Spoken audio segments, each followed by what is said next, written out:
the cupboards. Triple kiss fam, subtle signal, Prosecco in the pail. Getting carried in all white linen suits. Still y'all pale in comparison. Y'all stale in comparison. Embarrassing the swab. See them set off in St. Lucia and then sailing to Paris. And they bake heat, flaky, pastry, paisley. We're off. Hello, my name is Brad Bodnerchuk, and welcome to the Half a Dozen Hospitality Podcast, where we discuss everything hospitality, from the food on the plate to the teams that make it happen and the community that drives this industry forward. On this podcast, we sit down and chat with some of the most exciting, inspiring, and innovative minds that make up one of the most dynamic industries that there is today. And today, I have the pleasure of being joined by none other than Mr. Carter Scott Larry Simonini. Welcome to the show. Glad to be here. So Carter's coming to us from Ottawa, Ontario. Carter's been here in Vancouver now for just a week. His first time to BC. And your thoughts on Vancouver and BC are? It's really good. It has a lot of green space. Yep. Mm-hmm. And things you like and don't like? I like the trees and the flowers and the natural growing herbs. Mm-hmm. But I don't like the homeless. The homeless issue. Yeah. Do you know why that exists here? All the houses and stuff are way too expensive. Yeah, there's that, and there's also a large population in our province, in our country, that suffers from mental illness, unfortunately. So we need to help those people as much as we can to find warm, safe shelter, some food, but also help them with getting better mentally. Do you want to turn the light on quickly? Sure. So Carter's here visiting. First time in BC. Yeah, see, way better. And tell everyone, we were talking before we hit record about you and your family adopting a plant-based diet. So what has that been like for you from the get-go? Were you into it? Were you not into it? Were you hesitating? Were you not hesitating? Yeah, I was hesitating at first because I really liked eggs and milk. Mm-hmm. But then once we started doing it, started to get really good. We had a lot of good meals, mm-hmm. good creative meals. And has part of the plant-based diet for you been an education as well? Yeah, seeing how different some people can eat compared to the regular diet. How do you now, as someone who generally you're not 100% plant-based, but generally you eat plant-based, how do you then not judge other people that choose to eat meat? How do you just go about your own diet without putting pressure on other people? Because I used to be them. I used to be just eating meat. So you're sensitive to their choices. It doesn't bother me. No. So when your friends eat meat and stuff, that's okay. Yeah. Now, of your group of friends that you have, how many of you are plant-based? Just me. Yeah. Yep. The only one. Yep. Do you feel like any of them will convert? No. No. They're predominantly meat eaters. Yep. If someone was going to consider going to a plant-based diet and they were nervous about what it would look like, what it would taste like, what is one dish that you feel like would be a gateway for them, like an easy one that is easy to prepare and super delicious? What would it be? Pulled pork, but it's jackfruit. Right. Because it looks exactly like pulled pork mm-hmm. and tastes very similar, mm-hmm. but it's no animal cruelty. No animal cruelty. How important to you is the animal cruelty piece? Very important. Is it the most important? Is that the one that influences your choices the most, or no? No. What's the most important thing that influences you to eat a plant-based diet? Environment. Environment? Yeah. And elaborate on that. What do you mean? When you have big slaughterhouses, it kills the soil mm-hmm. around it, so that no agriculture could happen. So what about farms that don't do like conventional farming? What about farms that do very like heritage farming that our grandparents would have done, or our grandparents' grandparents? So do you support farms like that, or you don't support any sort of livestock farming? I really like livestock farming. Yeah? When it's done correctly? Yeah, like free range. Mm-hmm. They get to walk around. Yeah. So if you're going to eat meat, you're more likely to eat meat from those sources. Yeah. Now we can hear Noni in the background putting away cutlery. Yeah. That's okay. We're just going to go with it. Keep going, Noni. Now you're traveling with your Noni. Yeah. How cool is that your Noni decided that when you were 13 that you were going to be able to travel with her all the way to Vancouver to see your Auntie Z. It's very cool. I very appreciate it. Yeah? Yeah. What a cool Noni. Yeah. And what is it like traveling with Noni on the plane? It's very good because she respects everybody on the plane Yeah? around us. Yep. And do you do the same? Yeah. Would you say of all the Nonis, she's likely the coolest? Yeah, definitely. Yeah? Yeah. Even though sometimes you make fun of her? Yeah, but they're like not harmful jokes. Oh, okay. Just jabs. Playful. Now, Noni is very talented in the kitchen. Yes. Obviously, she doesn't predominantly cook plant-based, but she's adapting a bit when she visits you guys. She'll do some vegan and vegetarian meals. Yeah. But what is your favorite Noni dish? Meat or not meat? What is the one thing that whenever she visits, you go, oh my gosh, I cannot wait to try that? The gnocchi. The gnocchi? Yeah. What about it? The sauce and the pasta, the homemade gnocchi pasta, it's so good. I've never had her gnocchi. Does she Really? do red sauce or white sauce? Red sauce. Red sauce? Yeah. I wonder if maybe we can get you guys to stay an extra day and then she can make it for us here. Hopefully. Yeah? Yeah. Now, going back home after coming to Vancouver and visiting, what is the one thing you'll take away? Is it the green space that inspired you that you liked? Is it the unfortunate situation with the homeless people? Is there some things that you saw you just think didn't even exist in our country? Like, what inspired you, or what will you remember most about your time in Vancouver as a 13-year-old? How big it is. How big? How big it is compared to Ottawa. Right. Yeah. And remember when we looked at the population? Yeah. Do you know the population of Ottawa?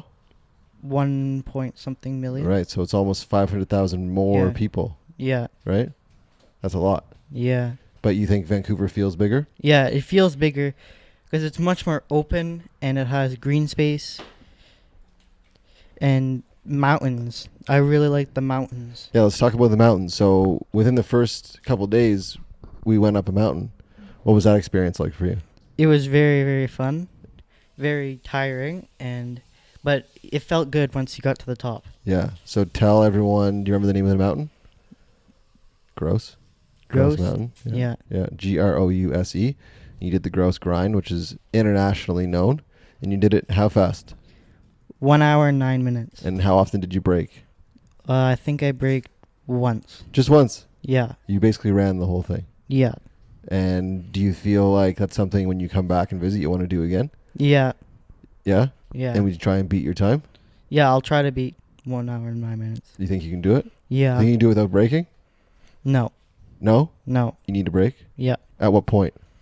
Halfway mark. Halfway? For about 2 minutes. That's it? Yeah. Catch your breath Yeah. and go. Yeah. So while you're here, you did the Grouse Grind, you did Science World, you did the aquarium, we drove through Stanley Park, we shopped at Whole Foods, we shopped at Costco like a bunch, we went to T&T, we've had some amazing meals. What else did we do that I'm missing? Oh, you did the zip lining, The Flyover Canada. the Flyover Canada as well. Of all of those things, what do you feel like is going to stick out the most of all the activities? The aquarium. Oh, yeah?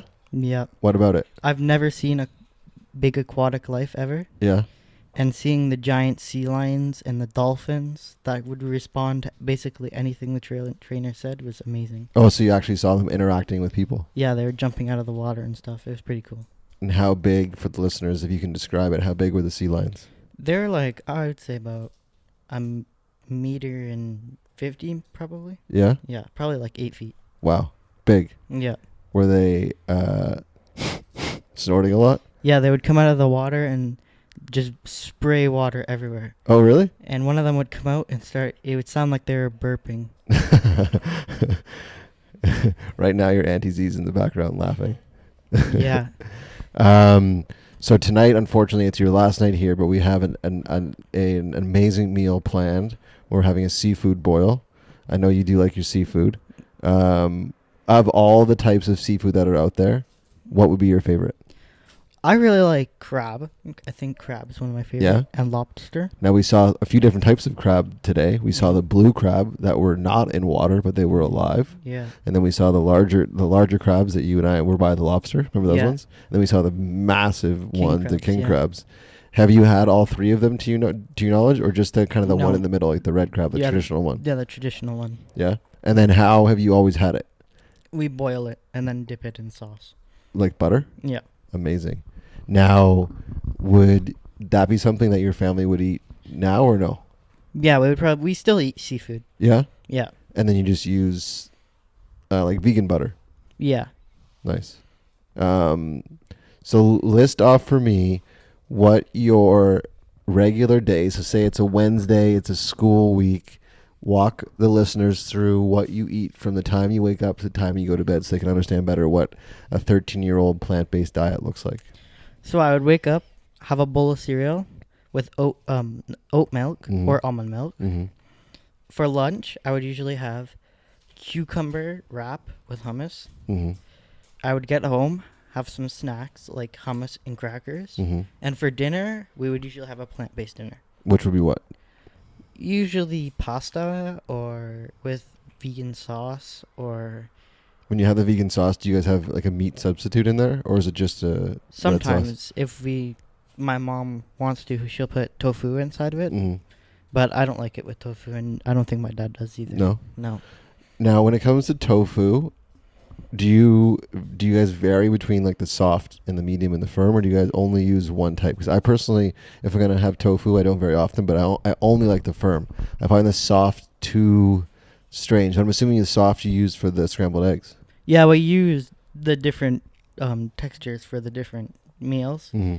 Yeah, we use soft for the scrambled eggs, and if we're doing like beets and tofu, we use the hard. How do you do the beets and the tofu? We boil the tofu, and then make the beets, Mm-hmm. and then put them together and stir them together to get the beet juice onto the tofu, Okay. and serve it.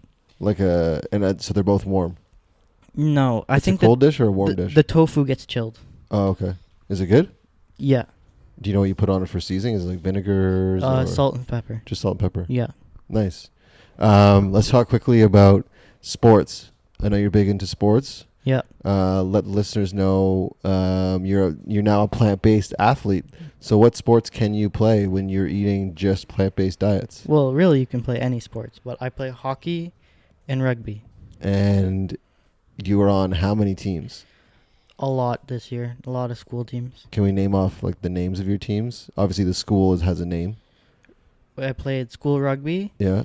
school track and field, Mm-hmm.